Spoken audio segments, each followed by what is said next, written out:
Good day, class. This is the introductory part of your course Industrial and Organizational Psychology. So, what is industrial and organizational psychology? According to the definition, industrial and organizational psychology is a branch of psychology that applies the principles of psychology to the workplace. Again, this is a branch of psychology, meaning it is a science. No? So we can say that industrial and organizational psychology is the study of human behavior at work that applies the principle of psychology to the workplace. So we will talk about the principles of psychology later on this discussion, but let's proceed first on the divisions of IO psychology. So there are three divisions of IO psychology. So the first one is the industrial psychology or the personnel psychology. The second one is the organizational psychology, and the third one is the human factor psychology or the ergonomics. Ano ba tong mga ito? Okay, the personal psychology is actually concerned in assessing individual ability to meet necessary requirements needed for a particular job. Okay? Sabi natin, it is concerned in assessing individual ability to meet necessary requirements needed for a particular job. So in order to do that, we need to determine the competencies of that individual. We need to look for his or her knowledge, skills, abilities, and other requirements. So ito yung tinatawag na competencies. So, pwede yan mas mabilis na matandaan, babanggitin lang natin ang the word KISAO. No? The K-S-A-N-O. KISAO. Okay.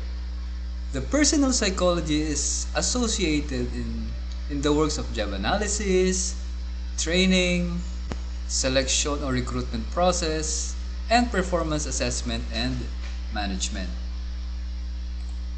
So the next one is organizational psychology. So organizational psychology is actually more interested in the relationship among the employees and the effect of that relationship to their performance. Okay, so it's about relationship among employees. Kung natatandaan natin, in personal psychology is about individual ability. No? So dito naman sa organizational psychology is the relationship among employees. No? It is focused on creating structure and culture that will provide a positive and safe working condition. Okay? So marami na sila. No? Kanina sa personal psychology, nakafocus tayo doon sa individual ability. So pagdating dito, because we're focusing on the entire organization, pagdating natin dito sa organizational psychology. So syempre hindi naman iisa lang ang empleyado natin or workers natin or employees natin sa isang institution, but marami sila. No? At meron yan yung concept of individual differences. So magkakahalo ang personality ng mga nagtatrabaho sa organization. So we have to create a culture that will provide a positive and safe working condition. So this is on the relationship among the employees. No? And surely that relationship may have an effect on their performance. No? So also this organizational psychology is associated in motivation, work attitudes, leadership, and organizational development. Siyempre, relationship, no? For the entire organization. So kinakailangan yung associated talaga din si work attitudes, syempre yung motivation din, no? At yung leadership at saka yung management ay may malaking role para sa motivation lalo ng mga empleyado na nagtatrabaho under them, no? Okay, the third one is the ergonomics or the human factor psychology. Dito naman ay medyo may kakaiba. So sa organizational psychology is the relationship among employees, no? Dito naman ay the relationship din, may relationship din, but the interaction between the workers and the equipment, no? Ibig sabihin, pagka okay ang relasyon or interaction ni workers at ng equipment, it will result to productivity, their safety, and also their health. Bakit? Kasi sabi rito, the ergonomics is the process of designing or arranging workplaces, products, and systems so that they fit the people who use them. So, let's take a look at this picture, no? Sabi rito, ergonomics for the computer workstation. So this is the worker and this is the equipment. So what is the relationship or the interaction between this computer and this worker? So sabi rito, productivity, safety, and health. Actually, ergonomics is it's all about comfort, safety, and something like that, no? So kung mapapansin natin si worker, yung kanyang upuan, safe ba? Comfortable ba siya? So yan, yung level ng mata sa screen, tapos yung 90 degree, ito, kasama yan lahat. Yung sa interaction between the workers and equipment. So kung magandang interaction ni workers with the equipment na ginagamit niya, it will result on productivity, good production, tataas, syempre safe din, and also health kasi hindi ka may stress. Okay, so that is the three major division of IO psychology. So always remember, the main goal of IO psychology is to have a happy and productive workforce. So magagawa natin ito in the combination of three division of IO psychology. So we need to have a competent employees. Also, we need to have a culture, a structure in the organization that will provide a nurturing, positive, welcoming, happy, and harmonious relationship with other employees. And syempre, the equipments, no? Yung mga gagamitin nila dapat safe ang mga equipments, ergonomics, hindi ka ma-stress. So para ma-achieve natin ang goal ng IO psychology. Okay. So ito na yon, the application of principles. In the definition of IO psychology, sabi doon is the branch of psychology that applies the principles of psychology to the workplace. So ano-ano nga ba itong mga principles na to? Yung una is the principles of learning. Pangalawa is the social psychology. And pangatlo is the motivation. So sa principles of learning, dito pumapasok yung training modules, teaching, anything that will provide learning to the employees, especially to the new hired, no? Kasi kahit na for example, yung newly hired sa company ay summa cum laude or basta magaling siya academically. Pero kahit gano'n siya kagaling academically, kailangan pa rin niyang i-train, no? Kasi may mga process or system tayo sa loob ng company na need pa rin niyang mapag-aralan, no? So tuturuan lang yan. Parang lagi kong ginagamit na example is fast food. no? Kasi pag na-hire ka sa fast food, hindi ka naman basta-basta ilalagay na, o sige, mag-fry ka ng fries. Dapat perfect. Di ba tuturuan din naman siya na, o gaano kataas ang temperature ng mantika, ilang minuto. So, tinuturo yon. That's the principle of learning. So, pag natutunan niya na yon, syempre, magagawa niya ng ayos yung kanyang duty sa pagluluto ng fries. No?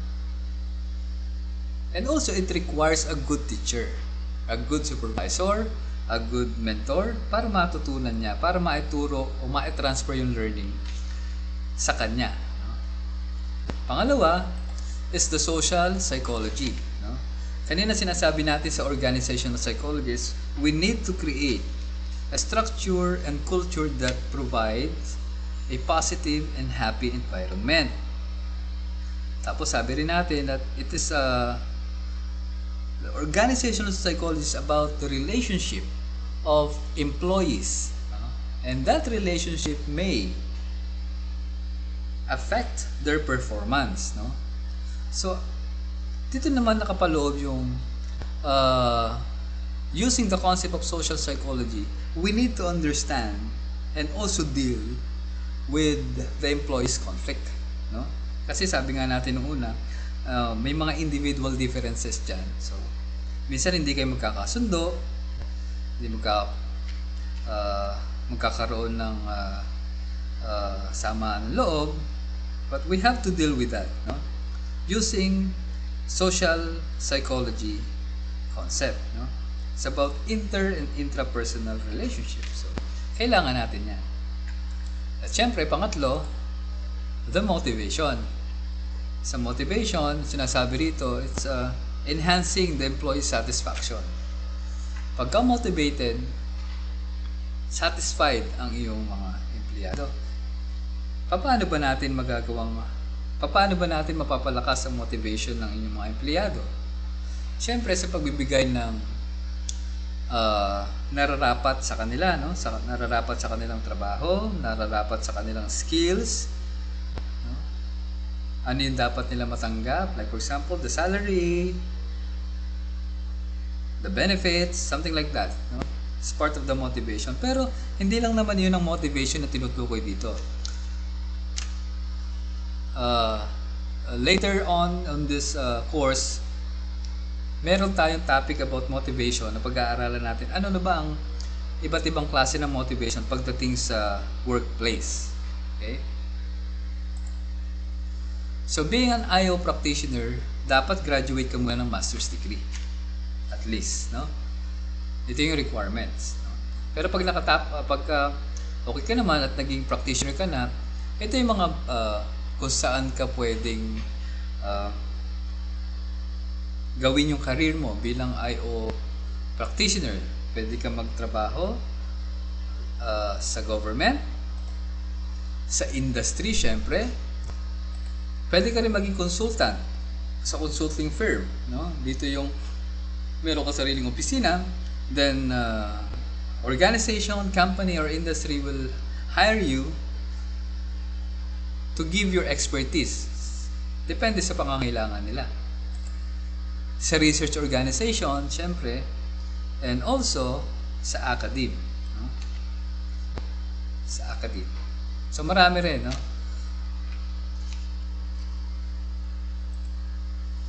So, kung pagkatapos mo at nandyan ka na sa career na yan, ito naman yung mga areas na pwede mong pagtuunan ng pansin.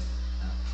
The employee selection, performance appraisal, training and development, organizational leadership, motivation is always equal to job satisfaction, kaya nakaganyan yan. No?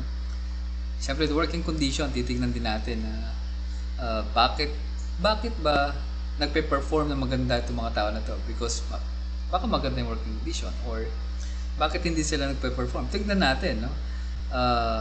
Baka yung condition nila doon sa workplace ay hindi naman kaaya-aya. Engineering psychology. Yan, nabanggit natin si engineering psychology. Malaking bagay ito pag pinag-usapan natin si ergonomics. Kasi actually, si ergonomics halos tandem niya, magka-tandem yan, si industrial engineer at si psychologist. They design equipments, furnitures, at ang dinidesign nila is all about papaano ba gagamitin tong mga equipments na to, appliances na to, furniture na to, na mas magiging comfortable sa gagamit. No? So, about designing. And also, the consumer psychology. So, this is the areas ng IO psychology na pwede mong pagtuunan ng pansin. No? So, basically, ito ang titignan natin, no, sa pagdating sa IO psychology. So next meeting siguro, next discussion, we will talk about the job analysis.